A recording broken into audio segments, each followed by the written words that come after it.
La superficie de la Russie est de 17 75 200 km². La Russie est de loin le plus vaste pays du monde, soit 30 fois la France. La Fédération de la Russie occupe 2 continents. Sa capitale est Moscou. La Russie est entourée de l'océan Arctique et de la mer de Bering. La Russie est constituée de 10 régions principales, soit le Nord, la Caucase du Nord, la Sibérie occidentale, l'Extrême-Orient, le Nord-Ouest, la Russie centrale, l'Oural, le Povolchki, le Tchernozemnie central et la Sibérie occidentale.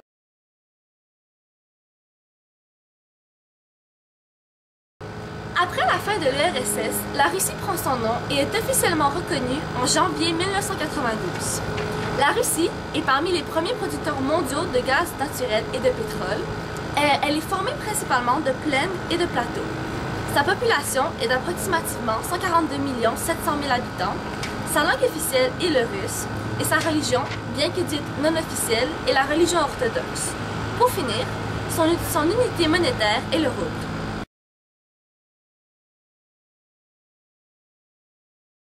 И в состав Российской империи тогда постепенно стали входить по разные республики, разные страны, царства, такое как царство грузинское, царство армянское, княжество азербайджанское, Украина, Белоруссия, Казахстан, называлось Туркестан. И вот так создалась Российская империя, которая просуществовала до 1917 года, когда произошла социалистическая революция, и эти же самые страны под влиянием из Москвы объединились уже в новом качестве, в качестве нового государства, которое называлось Союз Советских Социалистических Республик, что означает СССР. 4 буквы. Вот. И эта страна просуществовала, к сожалению, до 1991 года, но за этот период она сделала огромное для общей истории, культуры, развития мировой науки, просвещения, спорта, шахмат, не знаю, литературы, кинематографа. Это просто переоценить невозможно. То, что сделано было за советский период в Советском Союзе для развития культуры как советского народа, так и развития культуры всего народа во всем мире. Потому что писателей, поэтов, музыкантов, танцоров, исполнителей, шахматистов, ученых знают из Советского Союза во всем мире. Я могу назвать очень многих, допустим, чемпионов мира по шахматам. Это Ботвинник, Спасский, Корчной, это известные имена, которые знает весь мир. Петросян, кстати говоря, армянин, мой земляк, Тбилисский. Да, что я хочу сказать, так что была создана огромный научно-технический потенциал. Мы были первые в космосе. In the space, my country was first.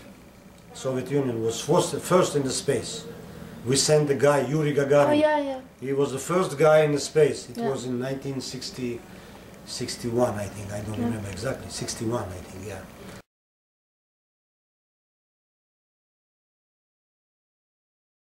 Il y a eu 3 grandes vagues d'immigration provenant de la Russie. La cause principale des 2 premières vagues d'immigration était l'intérêt pour l'industrialisation américaine. Cependant, celle qui nous intéresse est la 3e vague, qui a lieu pendant la Deuxième Guerre mondiale. Cette vague d'immigration avait pour but de fuir le régime communiste en vigueur à l'époque.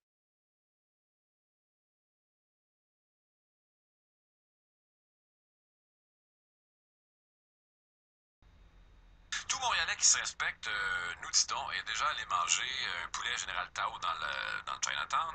La petite Italie, ses pâtes fraîches et ses macchiatos figureraient, je suppose, en haut de la liste des choses à ne pas manquer dans un hypothétique Lonely Planet sur Montréal. Il n'y en a pas encore. Même Montréal-Nord a été surnommé la petite Haïti par certains qui n'y ont probablement jamais mis les pieds, soit dit en passant.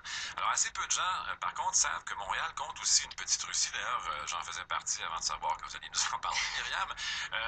Et on va se promener donc en compagnie de celle que vous nous avez présentée tantôt la jeune Anastasia. Oui, elle est pétillante, sémillante et surtout d'origine russe, qui est quand même un plus quand on veut découvrir la petite Russie. Et donc, on l'accompagne dans une virée autour du métro Snowden, qui est vraiment le quartier où il y a plus du quart de la population d'origine russe de Montréal qui habite. La légende, d'ailleurs, veut qu'on puisse demander son chemin en russe à la sortie du métro. Mais bon, je l'avoue bien humblement, mon russe n'est pas encore tout à fait au point et tout à fait assez bon pour que j'ai pu tester cette légende. Mais donc, autour du métro, il y a des restaurants russes, il y a des clubs vidéo russes, il y a des épiceries russes, bref, ça pullule. Et en fait, on peut presque dire que parfois, c'est presque la petite URSS. De un, parce que les russophones qui s'y retrouvent viennent autant de Moscou, de Saint-Pétersbourg que des anciennes républiques soviétiques comme le Kazakhstan, l'Ouzbékistan, mais aussi parce qu'on se sent parfois comme dans Retour vers le futur. Il y a les derniers succès de musique pop, la Russie bien capitaliste, qui côtoie les films de la plus pure tradition soviétique des années 70, voire des années 30. Bref, c'est vraiment un mélange de la Russie d'aujourd'hui et d'avant, et on va découvrir tout ça avec la jeune Anastasia. Prochaine station, En 2006, le recensement indiquait 40 155 Russes au Québec. Les Russes sont principalement orthodoxes.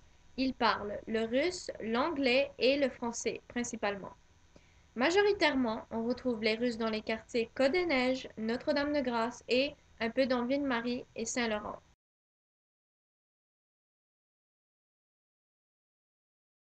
Les Russes ont marqué la culture québécoise, surtout dans le domaine artistique, danse, art, etc.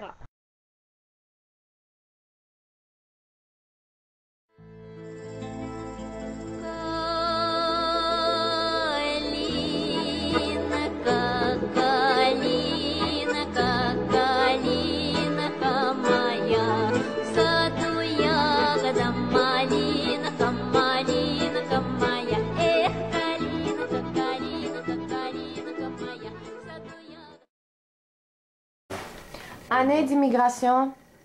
1993. Okay. Raison d'immigration. My parents moved here so I can get a better education, get a better job for myself, live a better life, and escape the Russian army. Idée du Canada avant l'immigration. I was a tiny kid, so to tell you the truth, I didn't think about much of anything. Okay. Idée du Canada après. My idea of Canada after? It's a very different country. People are very different here. North American mentality, North American McDonald's everywhere, highways everywhere. It's a nice country where you can get an education for yourself, a job, build a good future for yourself, but lacks a lot of culture. Ok. Chose qui est négative au Canada? Negative thing about Canada is it's a free country where one has a lot of liberty, but at some point the liberty just...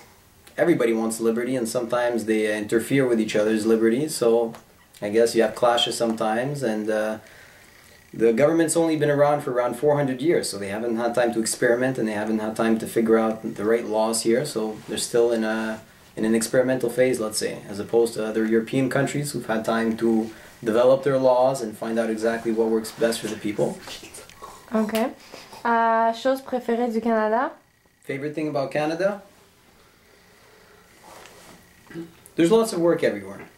Lots of work. If you have the will, you want to work, you will find work. There's no such thing as being poor in Canada. That's an expression that we have between us Russians. We say there's no such thing as being poor in Canada. There's only a thing as being lazy. Wow. Ok. Merci beaucoup, Monsieur David Galustov. Merci. No.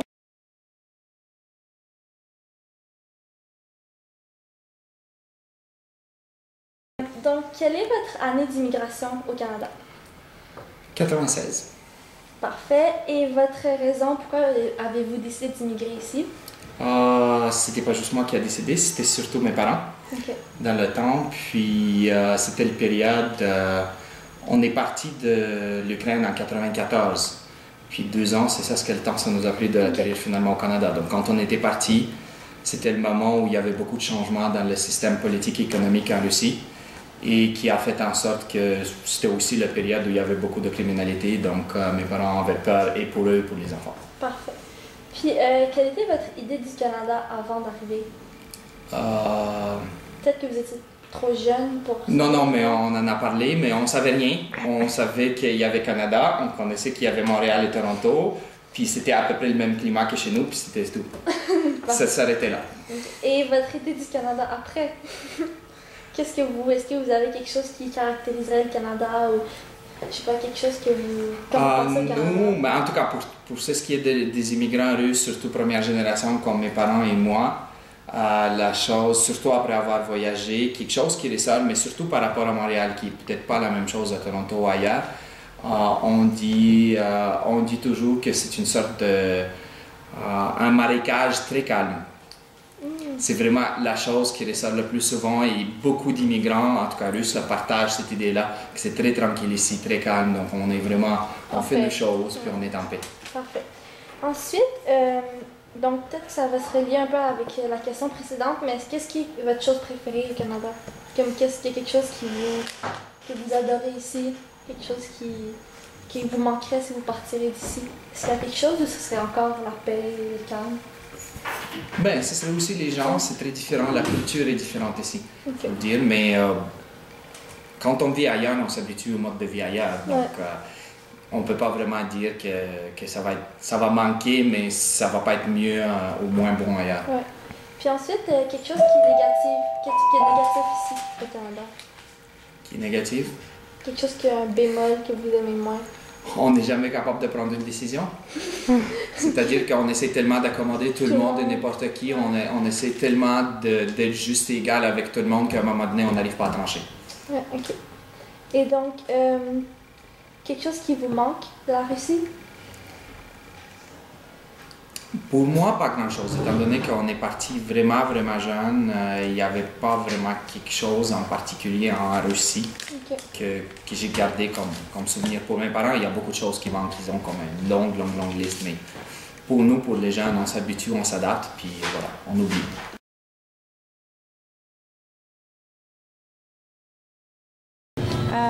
Что вы не любите в Канаде?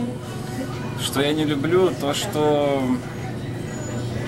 наверное, мало родных рядом. То есть родители, близкие люди. Ну там политика или не знаю, что-то... Политика. Давайте не будем касаться этого вопроса. Ладно.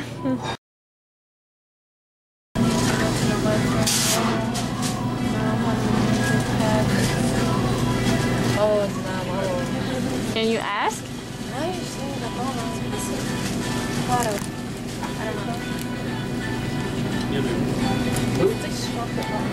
Можно попробовать этот, пожалуйста? Чтобы вас не снимали, я не хочу этого.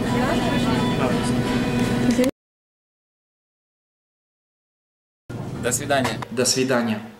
До свидания. До свидания. До свидания. До свидания. Alors, comme vous pouvez voir ici, dans la cuisine, on coupe les cheveux.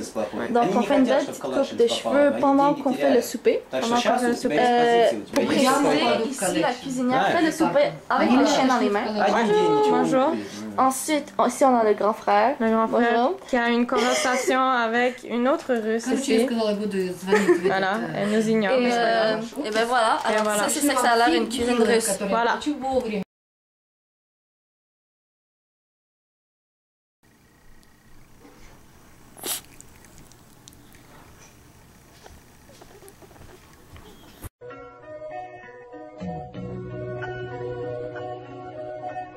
Не сразу все устроилось, Москва не сразу строилась, словам Москва не верила, а верила любви.